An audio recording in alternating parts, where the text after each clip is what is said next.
بسم اللہ الرحمن الرحیم والصلاة والسلام علی خاتم النبیین وعلی آلہ وصحبہ اجمعین۔ السلام علیکم ورحمۃ اللہ وبرکاتہ۔ پاکستان جو کہ گزشتہ 20 سال کے اندر اور 9/11 کے بعد جس طرح سے اس خطے کے معاملات سے بے دخل کیا جا رہا تھا اور جس طرح سے اسے جسے کہنا انسرکل کیا جا رہا تھا، اس کا گھیرا ڈالا جا رہا تھا، بھارت نے ایران کے اندر بھی کافی حد تک اپنا اثر و رسوخ بڑھا لیا تھا۔ وہ امبانی صاحب جو ہیں کہ پتہ نہیں کی للیانی صاحب جو ہیں، انہوں نے یہ بندرگاہ جو ہے چابہار کی، اس کے اوپر انویسٹمنٹ کر کے تو گویا پورے ایران کو اپنا مطیع بنا لیا تھا۔ اور اسی طرح سے افغانستان کے اندر بھلے وہ اشرف غنی کی حکومت ہو یا بھلے ہبت اللہ اخوند زادہ کی حکومت ہو، دونوں کو بھارت نے بغیر کوئی سرمایہ کاری کیے ایک چلاک انویسٹمنٹ کے ذریعے اپنے ساتھ ملا کے تو گویا پاکستان کو گھیرا ڈالا جا رہا تھا۔ وہ گھیرا جو ہے وہ ٹوٹنے کا آغاز ہوا چاہتا ہے، اور اس گھیرے کے ٹوٹنے کے آغاز کا ایک ہلکا سا سنڈرم نظر آیا ہے، جس میں یہ گھیرا ڈالے جانے کے اندر جتنے عناصر بھی ملوث تھے اور خاص طور پہ ان میں جو افغان سہولت کار ملوث تھے، ان کی چیخیں نکل رہی ہیں۔ اسی طرح کی چیخیں اور باقیں جو ہیں وہ زلمے خلیل زاد کی نکلی ہیں۔ انہوں نے ایک ٹویٹ کیا ہے اور ٹویٹ کے مطابق ان کے خیال میں 25 اور 26 کو اسلام آباد کے اندر نان طالبان افغانوں کا ایک اکٹھ ہونے جا رہا ہے، اور اس اکٹھ سے موجودہ طالبان حکومت کو خطرہ ہونا چاہیے، ان کو گرایا جا سکتا ہے۔ کچھ اس طرح کی تحریر پر مشتمل انہوں نے ایک ٹویٹ فرمایا ہے۔ اچھا، اب یہ بڑی حیرت کی بات ہے کہ پاکستان میں ایسے افغان جو موجودہ طالبان سے ڈر کے یا لڑ کے افغانستان سے بھاگ گئے ہیں، یا افغانستان سے باہر جا کر انہوں نے تاجکستان، ازبکستان، ترکیے، فرانس، جرمنی میں پناہ لے لی ہوئی ہے، ان کو اگر پاکستان کے اندر ایک جو تھنک ٹینک ہے یا ایک این جی او جو ہے جس کا نام ہے ساؤتھ ایشین اسٹریٹجک انسٹیٹیوٹ، وہ ایک خاتون ہیں، وہ اسٹریٹجک اسٹڈیز کے اندر انہوں نے کوئی پی ایچ ڈی کی ہوئی ہے، تو وہ اس کی سربراہ ہیں اور کافی عرصے سے سربراہ ہیں، اور اس پہ یہ بھی الزام لگتا ہے انڈیا کی طرف سے کہ یہ پاکستانی فوج کا ہی ایک ایکسٹینڈڈ آرم ہے، مطلب کہ وہی اس کو چلاتے ہیں یا فنانس کرتے ہیں۔ چلیں کرتے ہیں تو اچھی بات ہی ہوئی نا پھر کہ اچھا۔ تو اس انسٹیٹیوٹ کے اندر پہلے تنویر احمد خان صاحب ایک ہوتے تھے، پاکستان کے سیکرٹری خارجہ رہے ہیں، وہ بھی رہے ہیں، اور یہ خاتون جو ہیں یہ اس وقت تو خیر یہ پی ایچ ڈی بھی نہیں کی ہوئی تھی، میرا خیال ان کی ایسوسیٹ تھیں، تو پھر ان کی پی ایچ ڈی بھی مکمل ہو گئی، ٹھیک ہے۔ اگرچہ ان کی پی ایچ ڈی کے بارے میں بہت سارے لوگ جو ہیں سوشل میڈیا پہ بہت ساری باتیں کرتے رہتے ہیں، لیکن اب بہرحال وہ ایک ذمہ دار پوزیشن پہ ہے، اور ہمیں کوئی حق نہیں ہے کہ ہم اس غلاظت کو اپنے ویلاگ کے اندر دہرا کے اپنا ویلاگ بھی پولیوٹ کریں، ٹھیک ہے نا۔ لیکن وہ وہاں پہ موجود ہیں، پورے دھڑلے کے ساتھ موجود ہیں۔ اس علاقے میں ہونے والی مختلف اسٹریٹجک جو ڈیولپمنٹس ہیں اس کے اندر وہ اپنی رائے کا اظہار کرتی ہیں، اور بڑی اتھینٹک رائے ہوتی ہے ان کی، اور پاکستان کی جو پالیسی ہے خارجہ امور کے اوپر اور ساؤتھ ایشیا کے اوپر خصوصی طور پہ اس کا وہ اظہار کرتی ہیں، اور کیا بھی جانا چاہیے۔ کہیں پہ پاکستان کا بھی تو نقطہ نظر سامنے آنا چاہیے نا۔ یہاں پہ تو ہمارے ترقی پسند دوستوں نے میڈیا کو یا ایران کا ہوسٹیج بنایا ہوا ہے اور یا انڈیا کا ہوسٹیج بنایا ہوا ہے، یعنی ہمارے میڈیا کے اندر انڈین اور ایرانی نقطہ نظر زیادہ تصریح کے ساتھ بیان ہوتا ہے، اس تقابلتاً یا مقابلتاً پاکستانی نقطہ نظر کے پاکستان کا نقطہ نظر بیان کرے یا پاکستان کی پالیسی کی سپورٹ کے اندر اگر کوئی لفظ کہے ہیں، ਉਹਨੂੰ فوج ਦਾ ਏਜੰਟ فوری طور ਤੇ ਡਿਕਲੇਅਰ ਕਰ ਦਿੱਤਾ ਜਾਂਦਾ، ਭੈਣ ਮਾਰਾ ਖਾਦੀਆਂ ਨੇ ਉਹਨਾਂ ਕੋਲੋਂ, ਅਜੇ ਵੀ ਅਸੀਂ ਉਹਨਾਂ ਦੇ ਏਜੰਟ ਆ، ٹھیک ہے۔ لیکن خیر اہم ذرا لائٹر نوٹ کے اوپر بات کرتے ہوئے ہم آگے چلتے ہیں۔ تو اس کے اوپر زلمے خلیل زاد صاحب کو تکلیف ہوئی اور انہوں نے ایک ٹویٹ کر دی۔ اچھا، اب اس کے اوپر بہت سارے احباب نے کہا، کچھ نے کہا کہ جناب یہ دیکھیے اب پاکستان طالبان کو سبق سکھانے جا رہا ہے کہ جناب ٹھیک ہے، تم اگر ٹی ٹی پی کو نہیں روکتے تو پھر ہمارے پاس آلٹرنیٹو موجود ہے۔ یہ جو لوگ ہیں یہ بنیادی طور پہ اربنائزڈ لوگ ہیں، ان میں سے بیشتر این جی اوز کے اندر پناہ یافتہ تھے۔ پاکستان کوشش کر رہے ہیں کہ احمد شاہ مسعود کے صاحبزادے احمد مسعود صاحب جو ہیں وہ بھی اس میں تشریف لائیں۔ مجھے نہیں لگتا وہ آئیں گے، وہ ہو سکتا ہے اپنے کسی ایسوسیٹ کو بھیج دیں، جس طرح وہ مختلف فرینچ نیوز 24 کے اوپر اور اس طرح کے دوسرے میڈیم کے اوپر اپنے کچھ ہمراز اور قریب ترین لوگوں کو بھجوا دیا کرتے ہیں، خود وہ جا کے وہاں پہ مہورت نہیں دیتے یا نہیں کرتے، تو ہو سکتا ہے وہ بھیج دیں۔ لیکن اس وقت ایسی تمام سیاسی اور غیر سیاسی قوتیں جو کہ افغانستان میں موجود ہیں وہ اس میں تشریف لائیں گی۔ پاکستان کو افغانستان کے معاملات میں سے خصوصی، اور پاکستان نے 40 سال بھگتا ہے اور ابھی بھی بھگت رہا ہے افغانوں کو اور افغانوں کی لائی ہوئی تباہیوں کو۔ یہ جو پاکستان میں سیلاب آیا ہے،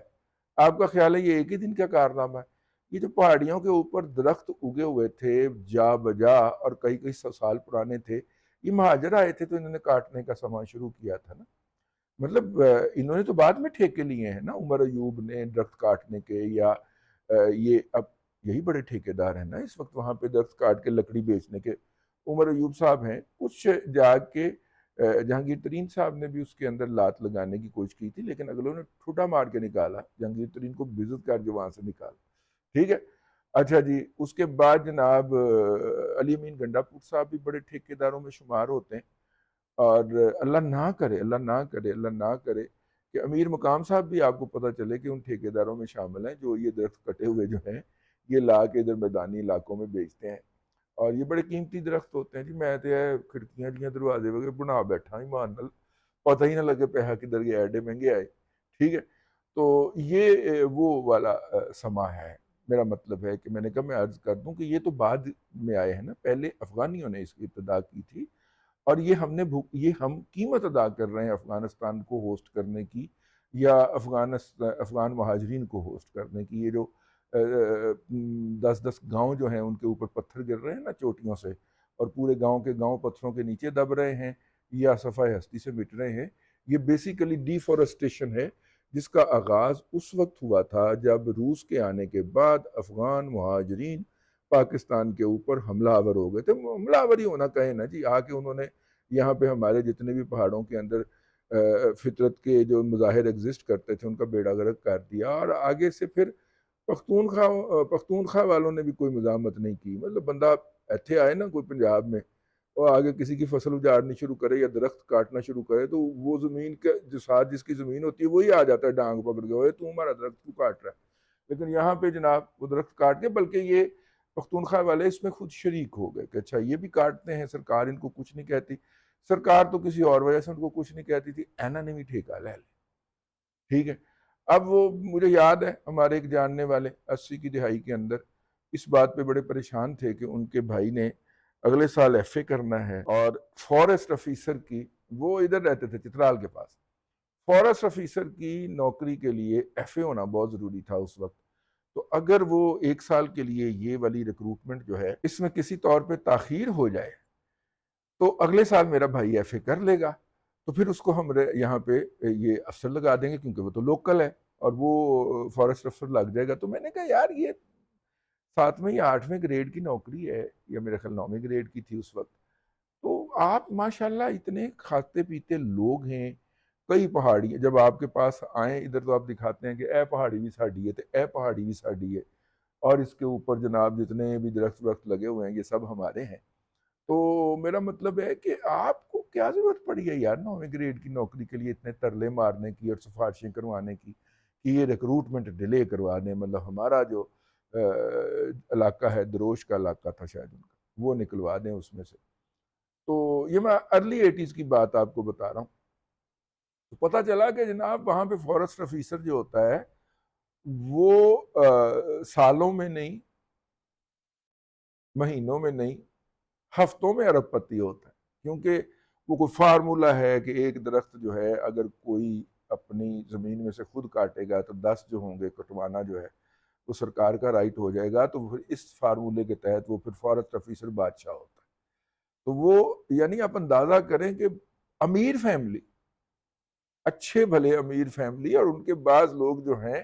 وہ بعد ازام کے پی اسمبلی کے اندر ایم پی اے تک منتخب ہوئے، لیکن ترلے کس کے لیے مار رہے تھے؟ فارسٹ افسر کے لیے اس علاقے کے۔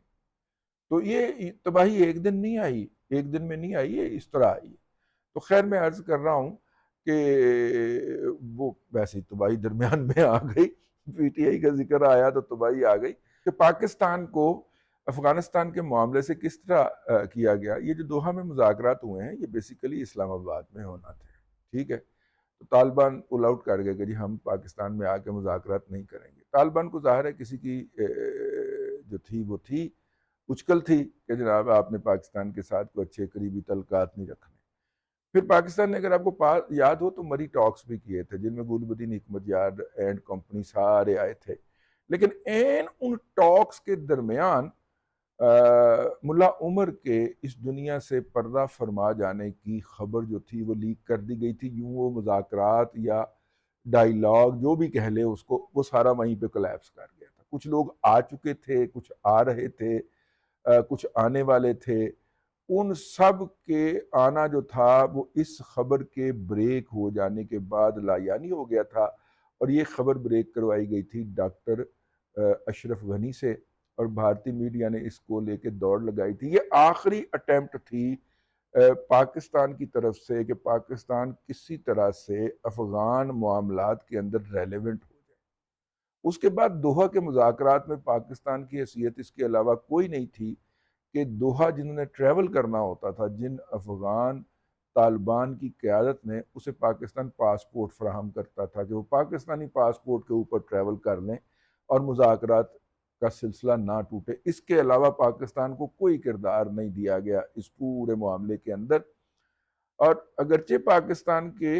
وہ رکھے ایک کنسرن ڈال دیا گیا کہ کسی کی زمین دوسرے کے خلاف استعمال نہیں ہوگی، وہ بھی بھارت کی اپروول کے ساتھ ہی، لیکن اس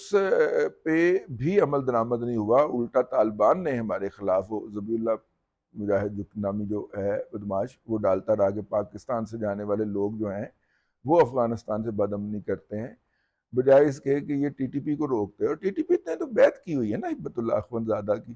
تو وہ اس کی ذمہ داری سے فرار نہیں ہو سکتے۔ ہمارے دوست طاہر خان صاحب راوی ہیں، کہ دوست تو نہیں ہے خیر، ہم تو ان کے فین ہیں۔ طاہر خان صاحب پاکستان کے ایک نامور جرنلسٹ ہیں اور پختون جرنلسٹ ہیں، تو اس لیے افغانستان ان کا مین ارے ہے۔ رحیم اللہ یوسف زئی کے بعد اگر کسی کو افغان امور کے اوپر عبور حاصل ہے تو وہ طاہر خان صاحب ہیں۔ تو طاہر خان صاحب راوی ہیں کہ انہوں نے کابل سے یہ پوچھا کہ بھائی آپ کے علم میں ہے؟ تو انہوں نے کہا بالکل ہمارے علم میں ہے اور ہماری مرضی سے ہی یہ ڈائیلاگ ہو رہا ہے، لیکن آن دا ریکارڈ انہوں نے کچھ بتانے سے احتراز کیا۔ بہرحال پاکستان کی اس خطے کے اندر سفارتی اور تصویراتی معاملات کے اندر واپسی ہو رہی ہے، میں اسے پاکستان کی ایک اور سفارتی فتح سمجھتا ہوں۔ اب تک کے لیے اتنا ہی، اگلے ولاگ کے اندر پھر حاضری ہوگی۔ اللہ تبارک و تعالیٰ آپ کو آسانیاں عطا کرے اور آسانیاں خلق خدا میں تقسیم کرنے کی توفیق عطا کرے۔